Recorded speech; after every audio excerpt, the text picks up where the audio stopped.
Comenzamos con la primera entrevista de esta mañana. La Administración Nacional de Educación Pública está impulsando un cambio curricular pensando en el futuro de la educación. También hay temas más inmediatos como el paro del día de ayer y la situación que se está dando en la relación entre las autoridades de secundaria y los gremios docentes. Por otra parte, han habido también denuncias de problemas en alimentación en escuelas. De todo esto vamos a dialogar con el presidente del CODICEN, Robert Silva, a quien le agradecemos una vez más su visita aquí a Arriba Gente. ¿Cómo anda? Un gusto estar acá. Gracias por invitarme. Si le parece, comenzamos por los temas más urgentes, ¿no? Ayer hubo un paro en secundaria dispuesto por FENAPES. Usted, por otra parte, convocó a las familias a que los estudiantes concurrieran a los centros educativos. ¿Cómo fue la asistencia en el día de ayer? ¿Cómo transcurrió el día? En general fue un día con la afectación propia de un paro, pero fue un día en donde en muchísimos departamentos y en muchísimos liceos la asistencia de los estudiantes fue prácticamente normal y el transcurso de las clases, del desarrollo de los cursos, fue también normal. Hubo situaciones diferentes entre Montevideo y Canelones, lo que pasa siempre.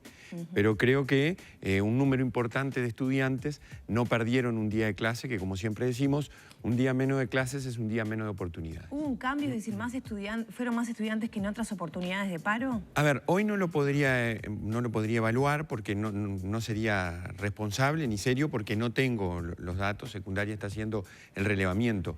Lo que nosotros sí creemos que es bien importante es que la familia sepa que un día de paro es un día en donde algunos profesores se adhieren a esa forma de poner en evidencia sus puntos de vista y la mayoría no lo hace así. Hay departamentos donde la asistencia de docentes es del 90%. Entonces, por eso es, bueno, si hay paro, se cierran los liceos, no hay clase. No, no es así. Si hay paro, algunos profesores no concurren, los liceos están abiertos y las clases con los que van es importante. Por eso estimulamos a las familias y a los estudiantes a concurrir. Usted fue bastante crítico con el tema de la medida de paro por la pérdida de horas de clase, pero ¿qué pasa con el reclamo, que sigue siendo el mismo, que tiene que ver con los recortes, que tiene que ver con la elección de horas, entre otras temáticas? ¿Cómo está avanzando? ¿Hay negociación, hay diálogo? ¿Cómo se está desarrollando? A ver, el tema de los recortes es una posición que tiene el sindicato y es un discurso que han mantenido desde hace un tiempo. Yo les quiero decir que no hay recortes. Se habla de 56 millones de dólares menos. Yo lo que les quiero decir es que la Administración de la Educación, tanto en la instancia presupuestal como en la instancia de rendición de cuentas última, recibió recursos adicionales. No puede haber recorte donde hay más recursos.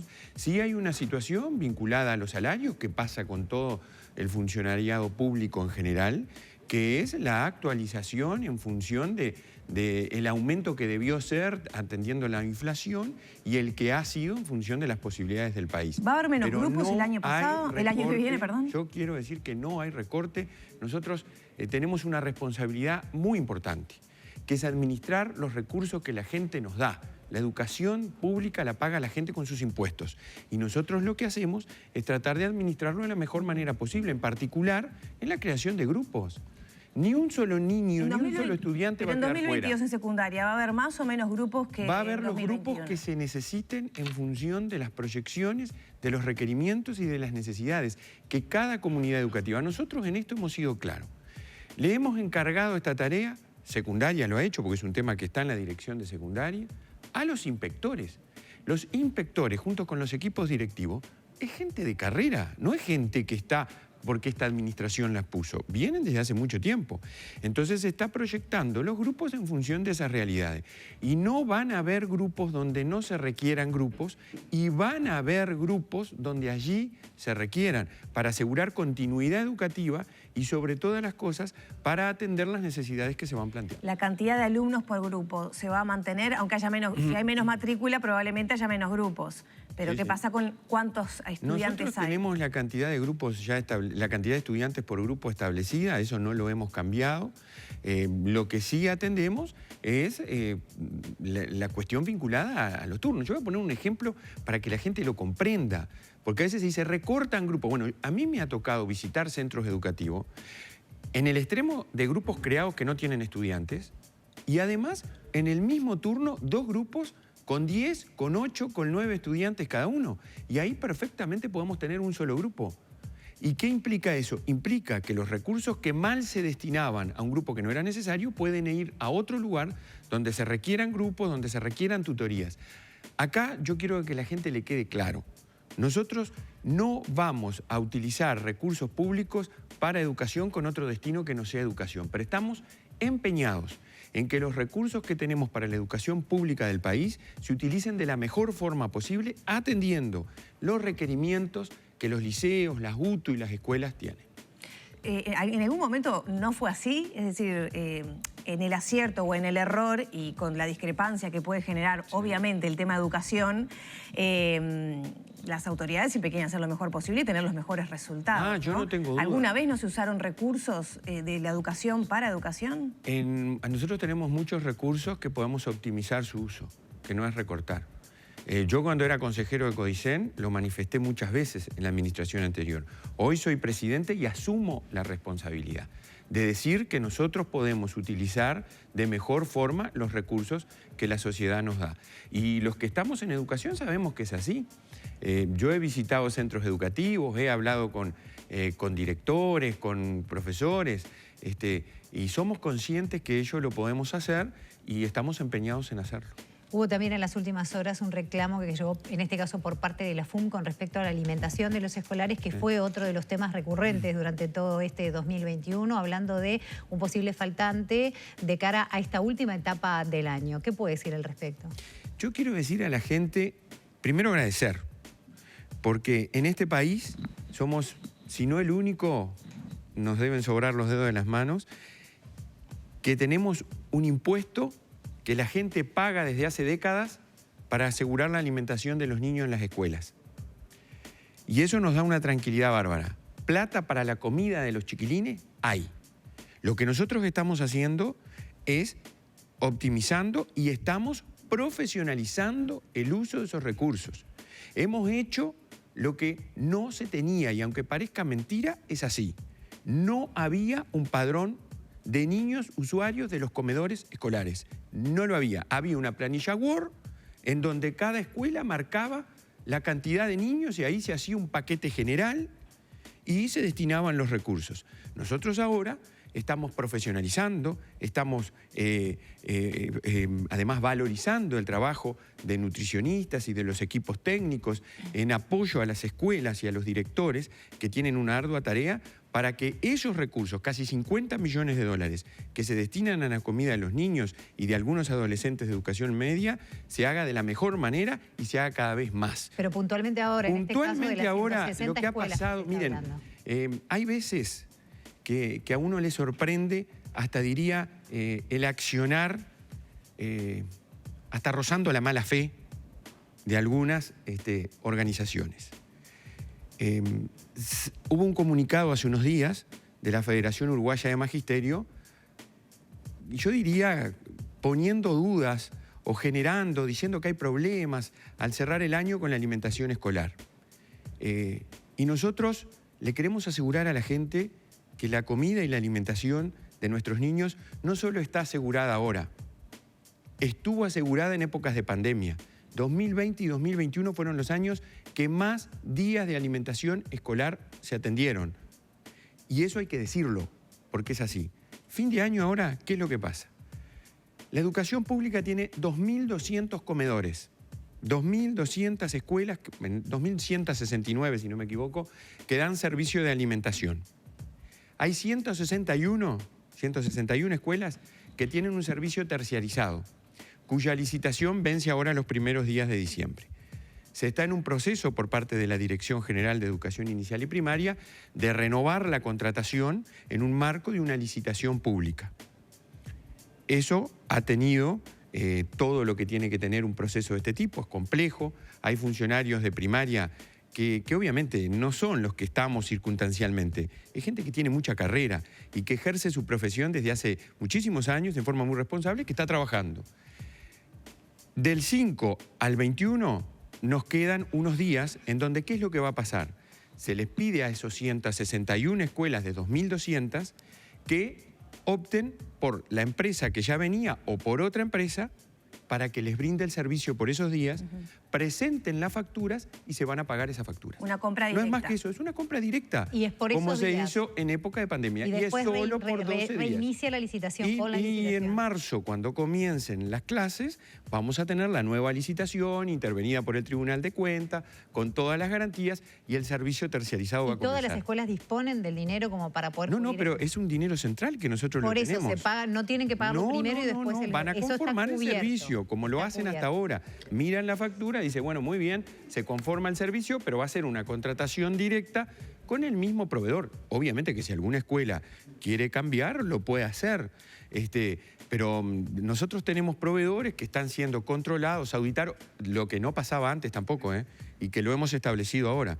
Control, auditoría, mejorar el servicio, las prestaciones alimenticias o alimentarias que tienen nuestros niños, es fundamental por lo que hemos hablado tantas veces de este servicio. Silva, retomo un poquito el tema secundaria. Quiero su opinión de cómo está viendo el trabajo que se está haciendo en el ámbito parlamentario a propósito de esta comisión investigadora, bueno, sobre las faltas docentes, la situación con los docentes de San José, el anuncio también del gremio de comenzar una huelga si son destituidos algunos de esos docentes que tienen, digamos, ese causales de jurídica de secundaria.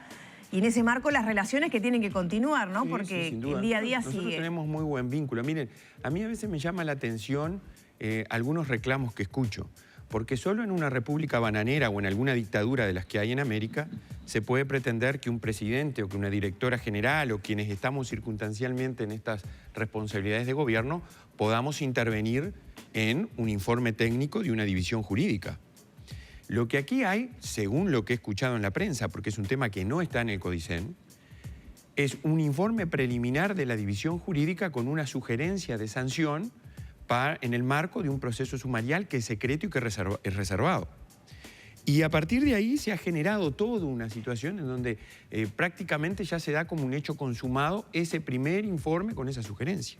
Entonces yo acá lo que digo es, tranquilidad, hay un Estado de Derecho, tenemos un Estado democrático y republicano, todas las garantías han estado y van a estar para tomar la decisión cuando corresponda, en los ámbitos que correspondan, ya sea en la dirección de secundaria o en el ámbito de Codicen. O sea que yo no me quiero apresurar, porque esa es la realidad y eso es por donde viene la situación. Claro, esa es la situación fría, jurídica en los papeles. Sin embargo, a nivel social, a nivel político, se está dando una discusión que, en mi humilde opinión, perdemos todos, ¿no?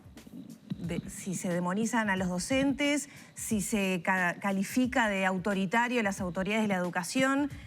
Los que perdemos somos los ciudadanos comunes y corrientes que enviamos a nuestros hijos a estudiar. Lamentablemente hay algunos actores del sistema educativo, yo lo digo con mucho respeto, pero quienes se ponen en esa situación que tú la das como un hecho, son algunos. Son algunos que siempre actúan así. Y no son todos, porque esto no es decir, los sindicatos siempre actúan así. No, no. Los sindicatos tienen gente muy bien, con la cual he dialogado siempre, dialogo y dialogaré. Pero tienen otros que no son tan así y que les gusta poner las cosas en blanco y negro. Los que estamos en el gobierno de la educación somos los neoliberales que venimos a privatizar la educación porque somos nos asocian hasta con los peores epítetos que públicamente dicen. Y del otro lado están ellos que son los buenos. Bueno, las cosas no son así. Nosotros sabemos que hay grises y que hay situaciones en donde debemos abordarlas a través, como tú dices también, y yo lo comparto, que es el diálogo, que son los buenos vínculos. Sabedores, como yo siempre lo digo, que los que estamos acá, que los que estamos en el Codicen hoy por hoy en la ANEP, en los cargos de gobierno, tenemos responsabilidades de gobierno y tenemos que tomar decisiones de una vez y por todas, porque el país hace décadas que las requiere, y nos hacemos cargo. Y en lo que tenemos que dialogar y en lo que tenemos que acordar, vamos a procurar siempre el acuerdo y el diálogo, sabiendo que hay potestades distintas, que hay ámbitos diferentes, y eso es clave. Si yo acá, lo he dicho muchas veces, no tengo claro que tú sos la periodista y que yo soy el entrevistado, estamos en un problema. Entonces, en todo orden de la vida pasa eso, y en educación también, y nosotros hemos venido trabajando para que ello mejore y favorezca el buen clima. Personalmente y Codicen, con la CESEU, tiene un buen diálogo. Nos piden entrevista y a los 48, 72 horas estamos reunidos y viceversa. Nosotros los convocamos, ellos van. O sea que creo que a veces lo que se presenta públicamente no es lo que pasa en los hechos. Y ya aprovecho a meterme en el siguiente tema, que es este cambio de paradigma de la educación o del trabajo por competencias y justamente el diálogo con los docentes, porque una de las quejas ha sido que las consultas que abrieron para los docentes son vía mail y no se tiene en cuenta o se trabaja a través de las ATD, por ejemplo. ¿Cuál es la situación del códice? Son unos fenómenos, ¿no? Porque, a ver, nosotros presentamos el 30 de junio una hoja de ruta en donde dijimos a todos, primero, antes que nada, a mí me gusta siempre preguntarle a la gente, ¿es necesaria una transformación curricular? ¿Es necesario, para entendernos, cambiar los planes y los programas de la secundaria, de la escuela? ¿Es necesario que haya una unidad pedagógica, que el niño desde que ingresa hasta que sale tenga progresión y no repita temas y sea motivado y la educación sea pertinente? ¿Es necesario cambiar o no? Eso es lo primero que nos tenemos que preguntar. Si estamos conformes con lo que tenemos hoy, si creemos que la educación, sus contenidos, sus planes, sus programas, reitero, están bien, bueno, dejemos todo como está. Somos muchos, y creo que la enorme mayoría, que tenemos conciencia cabal de que la educación tiene que tener cambios que muchos de ellos se han anunciado, se han hasta acordado públicamente, pero después no se han llevado adelante. En ese sentido, nosotros el 30 de junio aprobamos una hoja de ruta. Dijimos, señores, para ese cambio vamos a hacer todo este proceso. Pero enseguida salieron algunos a decir. Entonces, convocamos a un grupo de expertos, uruguayos, de los cuales nos sentimos orgullosos, que triunfan en el mundo y que muchas veces acá no los escuchamos, a escucharlos. Hicimos una mesa redonda, estuvimos hablando con ellos. No puede ser. Dejan afuera a los docentes y convocan a dialogar a los que están fuera de la educación. No, no, señores, miren, esta es la primera etapa. Vamos a seguir avanzando. Muy bien. Ahora convocamos a una consulta pública nacional abierta a todos los docentes. No puede ser. Consultan a los docentes a través de una consulta pública y no convocan a las ATD. Señores, miren la hoja de ruta, ya están convocadas las ATD. ¿A alguien se le ocurre que las asambleas técnico-docentes van a quedar afuera? No, pero tenemos una vocación de consulta tan grande que vamos mucho más allá de las ATD. No solo consultamos a los órganos técnicos electos por los docentes, sino que lo hacemos abierto y ahora ya aprobamos también una consulta pública abierta a los estudiantes y por ese camino vamos a seguir. Es todo lo contrario, y yo le quiero dar garantía y certeza a la gente, es todo lo contrario de lo que pintan algunos. Acá hay mucha participación, va a haber mucho diálogo, pero también lo que va a haber, y nos comprometemos a eso, es decisiones. Porque el cambio en el 2023 tiene que plasmarse en hermosa realidad, más que hermosa diría, necesaria realidad para el país y para su gente. Pero más allá de cómo se está realizando, el hecho de lo que se va a realizar siempre que se habla de cambios en la educación, por supuesto que es algo que genera resistencia y sobre todo falta información. Ya se llevó a cabo la segunda mesa. ¿En qué línea está yendo? ¿Qué implica ese cambio? ¿Cuál sería la esencia? Bueno, la esencia de un cambio curricular en el país tiene que ir justamente por una visión de lo que es la estructura curricular, es decir, los niveles educativos que nosotros tenemos, inicial, primaria, media básica, media superior, en donde sabemos de hace mucho tiempo que el tránsito educativo produce fracaso en una cantidad de chiquilines. Pero se habla, por ejemplo, de lo que es primero de liceo, primero de escuela, cuarto de liceo. ¿Cómo son los índices de repetición y de desvinculación? Trepan, porque hay un cambio de ciclo, porque las concepciones son distintas, porque las evaluaciones, porque las prácticas docentes y de aprendizaje en particular son diferentes. Entonces, a eso hay que hablar. Entonces, lo que hay que hacer es decir, bueno, miren, hay mucho de esto escrito, ¿qué piensan ustedes? Segundo, los contenidos.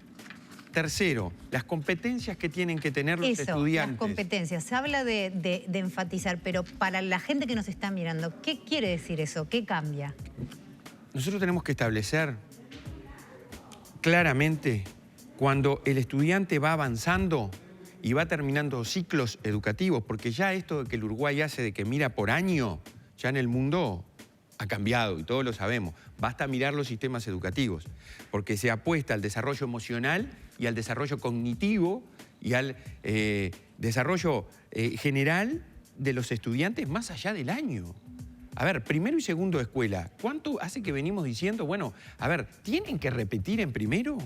¿O se puede concebir un ciclo un poco más amplio de acompañamiento, de apoyo al niño y sobre todo a aquellos que tienen mayores dificultades? Entonces, ¿hacia dónde vamos? Bueno, es decir, bueno, vemos un ciclo, por ejemplo, primero a tercero de escuela, tercero a sexto de escuela, entonces se establece un perfil de tramo o de egreso, es decir, ¿cuáles son las competencias? ¿Qué tiene que saber? Entonces el docente y la comunidad educativa dice, bueno, nosotros vamos caminando hacia allá. Tenemos que lograr estos resultados. Y no hay que tener miedo a hablar de resultados, de logros. Porque las personas tienen que desarrollarse en la educación integralmente, pero tienen que aprender. Entonces, el perfil y las competencias va hacia eso.